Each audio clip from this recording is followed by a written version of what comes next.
check this out. So here's the iPhone 20, at least a good look, somewhat, of the iPhone 20.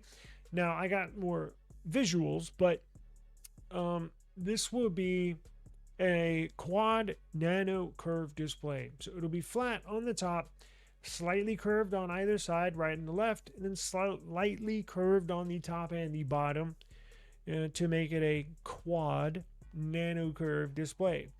Now, the interesting thing about this is that it's not going to have any dynamic island, and the hole punch and or that dynamic island that houses that selfie camera, well, it's going to be under the display this time. So they're going to incorporate face ID camera, that 3D camera, and the front facing selfie camera, because iPhone, they got two cameras up there in that dynamic island. That's why they have a dynamic island up there, is to house those two cameras. Well, technology at this point, look, Apple's been testing under display cameras. Every company has for the last few years.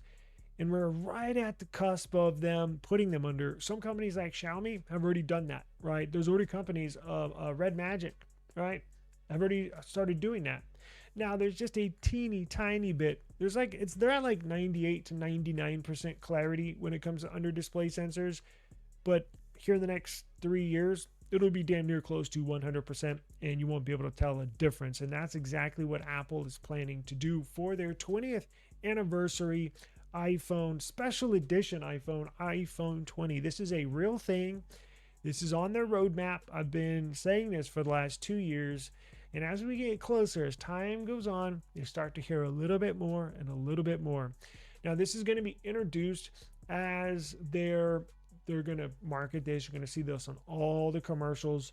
The only thing that out of this graphic you see here, I'm not sure if you can tell on screen, there's a volume down, a volume up, and a power button.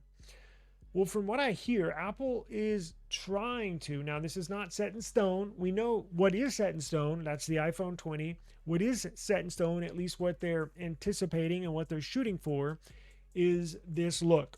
Quad curved nano display, all display, under display, front facing selfie camera, and face ID camera. But what they're shooting for is a buttonless iPhone. A buttonless iPhone, meaning there's no buttons to push. Now, you will be able to increase the volume, decrease the volume, and hit the power. It's just going to be implemented right underneath the little mid frame right there. It's going to be a pressure sensing, essentially, space where it'll know you're trying to touch the volume down or the volume up or the power or the action button on the other side.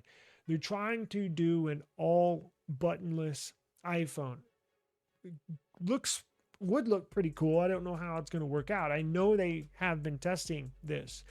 Now, if they want to take it one step further, which I know they're still trying to implement, although I don't think it's going to be on this one, but here very soon, they're going to do a buttonless iPhone and a